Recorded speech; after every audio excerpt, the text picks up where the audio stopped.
Hello नमस्कार। एक बार फिर से स्वागत है आपका चाणक्य ग्रुप ऑफ इकोनॉमिक्स में। आज के शॉर्ट वीडियो में हम लोग डिस्कस करेंगे highlights of RBI monetary policy committee review Feb 2025 को। अब ये वाली मॉनेटरी पॉलिसी कमिटी रिव्यू दो चीज़ों के लिए इंपॉर्टेंट है। Number one, repo rate.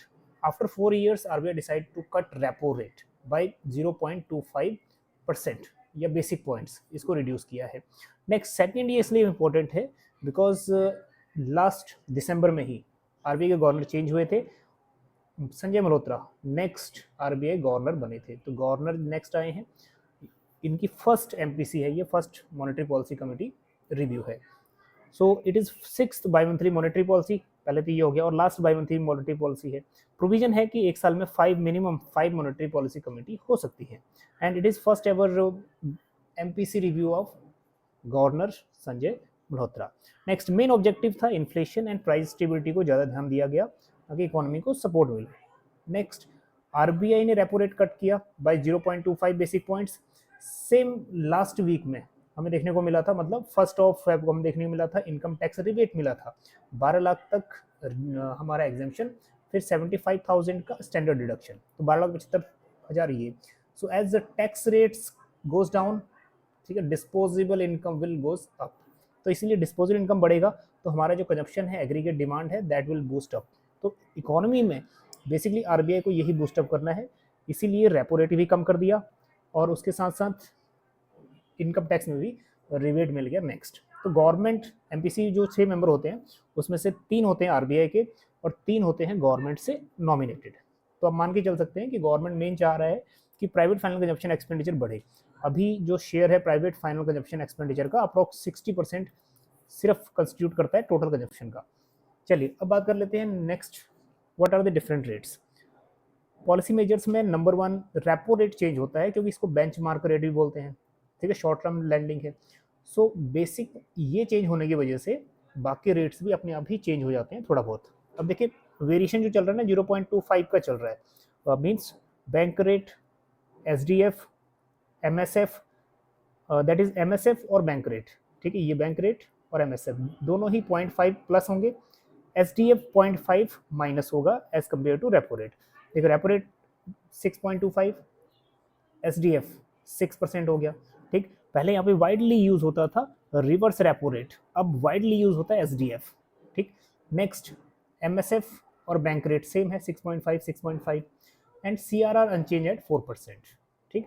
And economy का जो ओवरऑल हम स्टांस देखें पॉलिसी का, वो न्यूट्रल है, ना ही इस लेवल पे ज़्यादा कंजप्शन या फिर ज़्यादा जो प्राइजेस कह लो या फिर इकोनॉमी कह लो, ना तो बहुत ज़्यादा बूस्टअप होगी आगे जाएगी, ना ही पीछे आएगी। तो न्यूट्रल स्टांस हम इसको बोल सकते हैं क्योंकि बहुत माइनर चेंज हुआ है 0.25 बेसिक पॉइंट्स। चलिए 25 बेसिक पॉइंट्स 0.25%। आगे बढ़ते हैं, तो ये रेट्स हैं और उसके बाद सीआरआर 4% एंड एसएलआर 18%। सो कई बार क्वेश्चन भी बन जाता है यहाँ से, what are the correct sequence, ठीक है, ये ध्यान रखिएगा।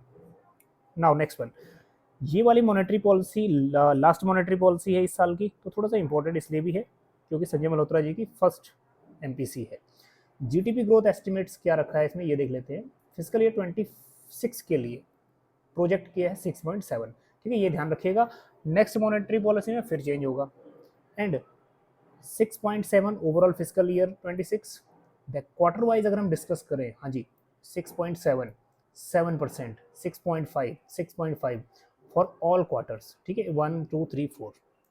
अब यहाँ से बहुत कम चांसेस है क्वेश्चन पूछने के, क्वेश्चन यहाँ से बन सकता है, ठीक है, ये ओवरऑल याद रखिएगा 6.7, ठीक।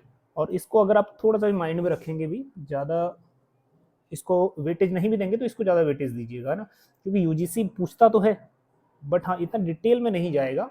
हालांकि यहाँ से क्वेश्चंस ये पूछ लेता है कि इस एमपीसी के हिसाब से ग्रोथ रेट एस्टिमेट कितना किया गया।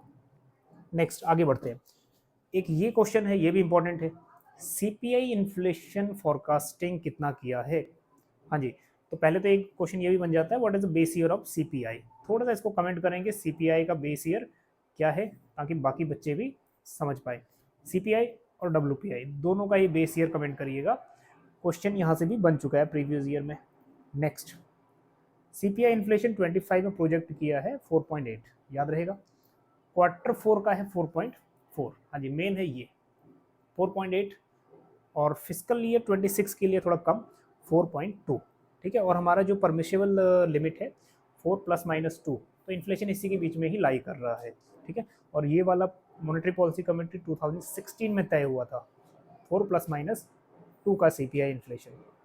चलिए, तो यहाँ पे अगर क्वार्टरली प्रोजेक्शन पे आप ध्यान नहीं भी दोगे, इस पे ध्यान ज़्यादा दीजिएगा, ये इंपॉर्टेंट है, ठीक है। बाकी इधर क्वार्टर 1 2 3 4 4.5 4 3.8 4.2 स्क्रीनशॉट ले लीजिए, अपने नोट्स में ऐड कर लीजिए। लास्ट में एडिशनल मेजर्स क्या है ये देख लेते हैं। करंट हमारा रिजर्व कितना हो गया, 630 बिलियन US डॉलर का रिजर्व है, सफिशिएंट है ये, हम लोग इसमें 10 मंथ्स तक आराम से, ठीक है, इसमें इंपोर्ट कवर हो जाएगा हमारा, तो सफिशिएंट है। नेक्स्ट, एक फॉरवर्ड कॉन्ट्रैक्ट गवर्नमेंट सिक्योरिटीज में ये इंट्रोड्यूस किया है। नेक्स्ट, एक और चीज एक्सेस दिया है, access of SEBI registered non banks brokers. हाँ जी, जो नॉन बैंक ब्रोकर है and which are registered under SEBI, उनके लिए एक पोर्टल ओपन किया है, that is NDSOM। NDSOM, that one is important, ये बन सकता है एग्जाम में, that is negotiated dealing system order matching system, ठीक है, और दैट इज NDSOM पोर्टल के अंदर। So it is electronic trading platform basically. Next, 2 domain setup किए हैं आरबीआई ने, वन इज बैंक.in, अभी तक हम पढ़ रहे थे ना .in .com वगैरह, तो एक तो बैंक.in बना दिया डोमेन बैंकिंग सिस्टम के लिए, that is for Indian banks, एक बात ध्यान रहे, that is for only Indian banks. Next one is finance fin.in, that is domain for non bank entities, that one is important, है ना, इंपॉर्टेंट भी है और जरूरी भी है हमारे लिए समझना। बैंक.in for Indian banks, fin.com means fin.in means non bank entities, that is non banking financial corporation बोल सकते हैं। नेक्स्ट, इकोनॉमी टोटल हमारी क्या है, that is remain strong, resilient, flexible है हमारी। CAD current account deficit expected थोड़ा सा ये मान सकते हैं कि ना तो ज़्यादा आगे ना ज़्यादा पीछे, वहीं रह सकता है, दैट इज जो चल रहा है अभी तक, with in remain sustainable level, ठीक। तो टोटल ओवरऑल यही पॉइंट्स थे इस मॉनेटरी पॉलिसी कमिटी में जो इंपॉर्टेंट थे, ठीक। बाकी नेक्स्ट एक सेशन आने वाला है जिसमें हम लोग इकोनॉमिक सर्वे, हाँ जी, इकोनॉमिक सर्वे को डिटेल में डिस्कस करेंगे, इकोनॉमिक सर्वे 2024, ये डिटेल में एक्सप्लेनेशन करेंगे। मिलते हैं आपको नेक्स्ट वीडियो सेशन के साथ, इकोनॉमिक सर्वे के साथ। बने रहिएगा चाणक्य ग्रुप ऑफ इकोनॉमिक्स के साथ। Thank you so much.